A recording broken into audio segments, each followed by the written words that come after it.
Mark adjusted his tie in the mirror, the same way he always did before a big presentation. "Chicago is going to be freezing," he muttered, tossing a heavy coat into a suitcase. I watched from the doorway, nursing a cold cup of coffee.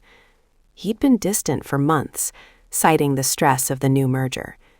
He kissed my forehead, a dry, mechanical gesture, and promised to call when he landed. As the garage door hummed shut, the silence in the house felt heavier than usual. I walked into his home office to close a window he'd left cracked, and that's when I saw it. His iPad, vibrating on the desk. He'd forgotten his secondary device. A notification popped up from an app called CampJoy. It wasn't a flight confirmation. It was a check-in reminder for a luxury yurt at Whispering Pines, 3 hours in the opposite direction of the airport. My heart didn't race, it went cold, a sudden plunge into sub-zero water. I opened the iPad. His password was still our anniversary, a lingering irony that made my stomach churn. The CampJoy booking was for 2 adults, Mark and Chloe. There were messages, too, dozens of them. He wasn't just lying about where he was going. He was lying about who he was. To Chloe, he wasn't a senior analyst with a mortgage and a wife of 8 years. He was Marcus, a freelance architect who lived alone in a downtown loft, looking for a genuine connection away from the city noise.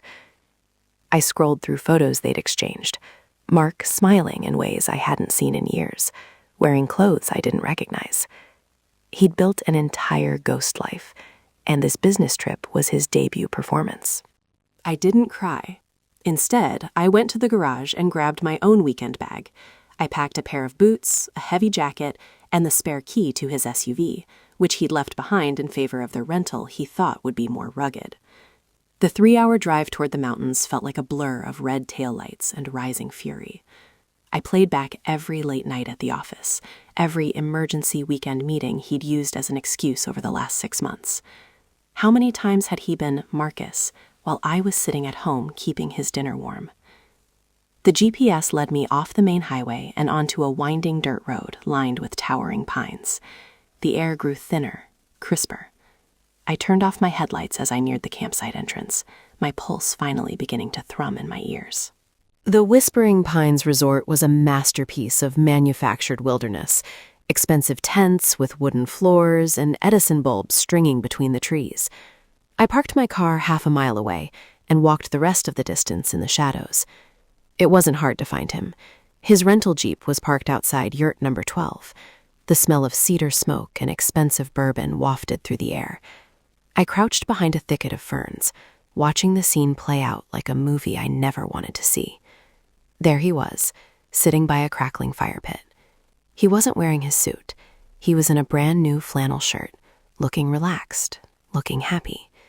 He was pouring wine for a woman with blonde hair, who looked at him with the kind of adoration I used to have. I stayed in the shadows, watching them talk. A neighboring couple from the next yurt over walked by and waved. Mark stood up, his posture confident and easy. "Hey there," I heard him call out. "I'm Marcus. This is Chloe. Just getting away from the city for a bit." He laughed, that deep, resonant laugh that used to make me feel safe. "Yeah, being a bachelor in the city gets exhausting, you know? Needed some fresh air." He was leaning into the lie so effortlessly, it made my skin crawl. He'd erased me. 8 years of history, our shared dog, the house we'd painted together, all gone in a puff of campfire smoke. Chloe leaned her head on his shoulder, and he kissed the top of her head. That was the moment I decided I wouldn't just leave. I would blow it all up. I stepped out of the darkness and into the golden circle of their firelight. The neighbor couple froze, sensing a shift in the atmosphere.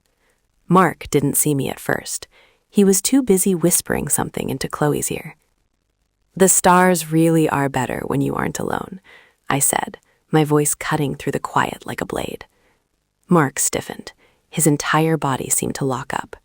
When he turned and saw me standing there in my hiking boots and old parka, his face went from tan to a ghostly, sickly white.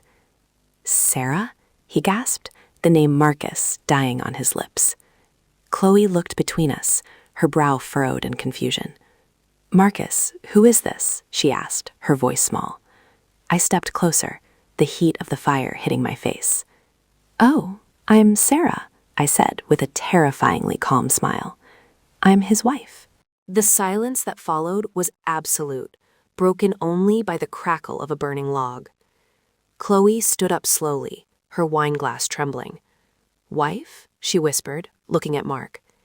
He tried to scramble for a lie, his mouth opening and closing like a fish out of water. "Sarah, what are you doing here? I can explain. This isn't what it looks like." I laughed then, a sharp, cold sound. "You're right, Mark. It looks like you're on a business trip in Chicago, but here you are, pretending to be a bachelor named Marcus in the woods." Chloe turned to him, her eyes filling with tears of rage. "You told me you were divorced. You told me you lived alone." The neighbors retreated into their yurt, sensing the explosion.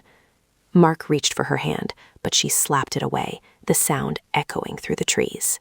I didn't wait for him to beg. I didn't wait for the tears or the pathetic excuses I knew were coming. I looked at Chloe and said, "He's all yours, if you still want a liar who rents his personality." Then I turned my back on both of them. I walked back through the dark woods to my car, the weight that had been crushing my chest for months finally lifting. As I started the engine, I saw him in the rearview mirror, standing alone by the dying fire, Chloe having retreated into the tent to pack her things. He looked small, pathetic, and utterly lost. I drove away from Whispering Pines, heading back to a life that was finally, truly mine. The business trip was over, and for the first time in a long time, I knew exactly where I was going.